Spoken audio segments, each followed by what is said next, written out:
question, oui? Yeah, I guess this is mostly for Harmony, although I'd be interested to see if this informed your performances. There's a lot in the film about other films. You know, obviously James Franco's character has Scarface playing on a loop, and there's the line about pretend you're in a movie. So was that a conscious thing that these were almost characters that knew that they were acting out a certain kind of genre story?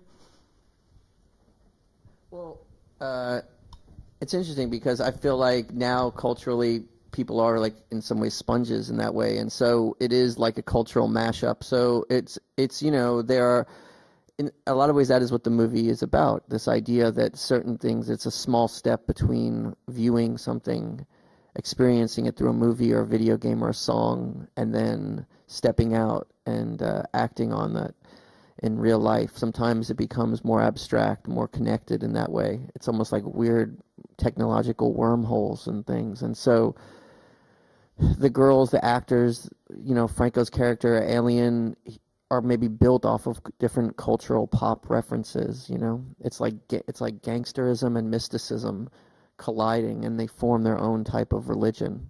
It's something very American. Maybe it's also outside of America as well, but it's a very kind of deep American phenomenon. But all these characters obviously have all those cultural references within them, manifested within them. Alors évidemment la question c'était, il y a beaucoup de références pop mais aussi culturelles, en particulier Scarface. Est-ce que justement cela a informé tous ces personnages, en particulier celui joué par James Franco? Alors Hamley dit bien sûr c'est intéressant, j'ai effectivement utilisé des tas d'images culturelles, de pop, etc. Parce que je crois qu'aujourd'hui la culture, eh bien on peut parler de presque d'une éponge, c'est-à-dire qu'on absorbe sans arrêt des influences de cultures diverses. Et je crois qu'aujourd'hui, eh bien il y a un pas finalement très tenu entre ce que nous voyons, ce que nous expérimentons presque passivement, regarder une vidéo, un jeu, un film, et puis le passage à l'acte. Et il y a quelque chose de très abstrait aujourd'hui.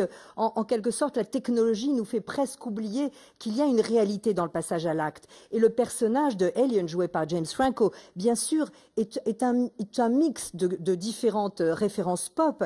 C'est un peu un mélange, si je puis dire, d'un gangster et d'un personnage mystique. Donc il y a une espèce de mysticisme gangstérien. C'est la collision de tout cela, et c'est très américain, je crois. C'est-à-dire que vraiment, en tout cas aux États-Unis, peut-être ailleurs aussi, mais il y a de plus en plus ce mélange culturel constant, et bien sûr, mes personnages en sont en quelque sorte imbibés eux aussi. Deux questions, une qui concerne la foi, une qui concerne les armes. Nous avons en ce moment à l'affiche le film de Robert Zemeckis, Flight, qui tente à démontrer qu'un homme alcoolique peut retourner dans le droit chemin avec l'aide de Dieu. Ici, c'est Faith qui quitte l'aventure en premier parce qu'elle est croyante, ou en tout cas à cause de la foi. Donc elle est la place de la foi dans sa vision de l'Amérique. Et ensuite, dans un spring break, on s'attend toujours à avoir de la drogue, de l'alcool et du sexe, mais pas des armes. Lui introduit donc les armes. Est-ce qu'il est la place des armes dans sa vision de l'Amérique, qui aujourd'hui, avec tous les faits divers qu'on connaît en ce moment? Alors, two-part questions. We're talking basically faith and weapons. At the moment, I mean, for instance, it might be a coincidence, but Zemeckis' Flight deals with a pilot who finds redemption and sort of saves himself. Here, Faith is the first character who leaves. What is, for you, the place of faith in your cinema, but also in America? This is the first part of the question. I have no idea.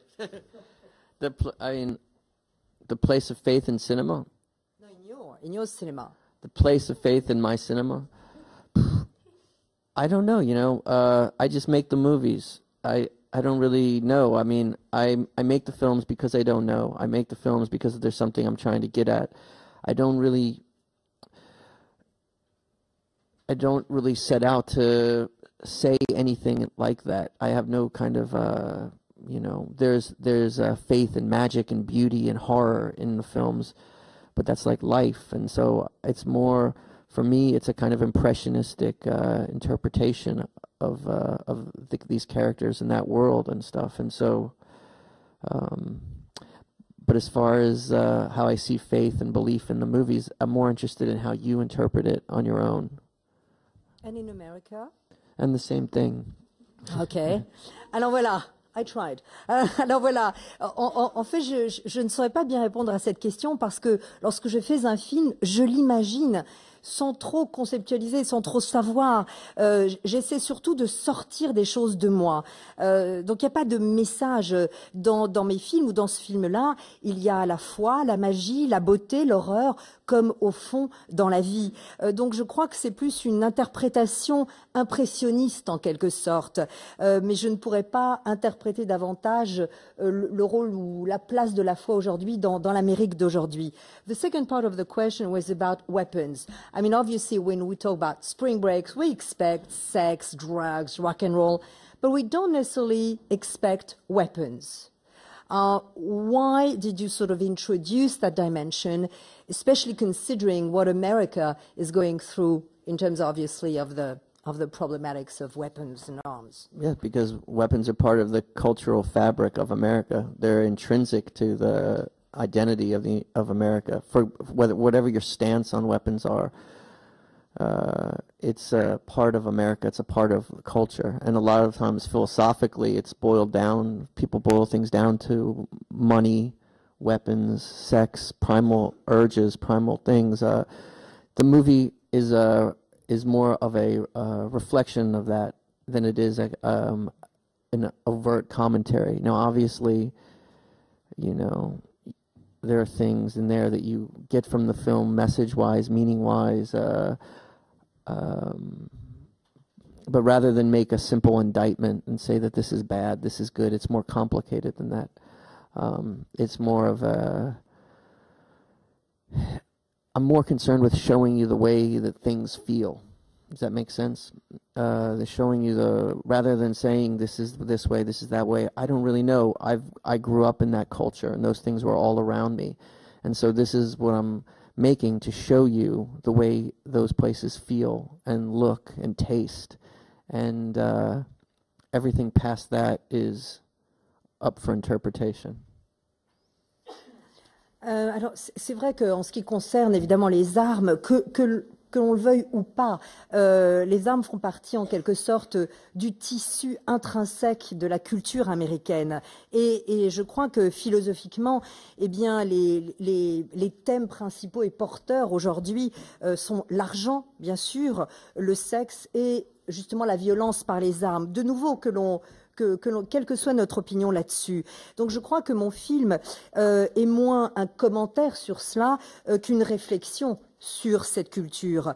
Et plutôt que de condamner cela de façon assez schématique dans mon film, je trouve que c'est beaucoup plus complexe que de montrer cette réalité-là qui aussi existe. Mais surtout, ce que je voulais à travers ce film, c'est montrer non pas comment sont les choses, mais plutôt comment elles se ressentent. Je voulais faire ressentir l'émotion d'un lieu. Je voulais vous montrer comment cette culture se ressent, comment elle se vit, quel en est son goût, presque son odeur. Donc faire de ce film une expérience totalement sensorielle. Question. Oui? Alors, dans le film, donc c'est une question pour Harmonie Korine, il y a la musique de Britney Spears qui revient à plusieurs reprises. Donc je voulais savoir en fait pourquoi vous aviez fait ce choix, enfin cet artiste et ces chansons en particulier. Well, several times in the movie we hear Britney Spears. I mean, why Britney Spears? And I know some of you have some connection with Britney Spears too. I think some of you worked with her, or no, but I think some of you worked with her. So why Harmony this connection? Why Britney Spears? I just like her. I think she's an interesting character. She's a kind of forebear to this kind of idea of pop dreams and kind of like this all-American girl pop sensation, this dream, this ideology that's taken a kind of more how should I say it, twisted turn. At the same time, I think that she's culturally connected. She's almost like the forebear to these girls and to the predecessor. I a lot of times make movies, when I make films, it's more of just a feeling. I felt like this is the type of thing these girls would be connected to, and I like the idea of it being almost like a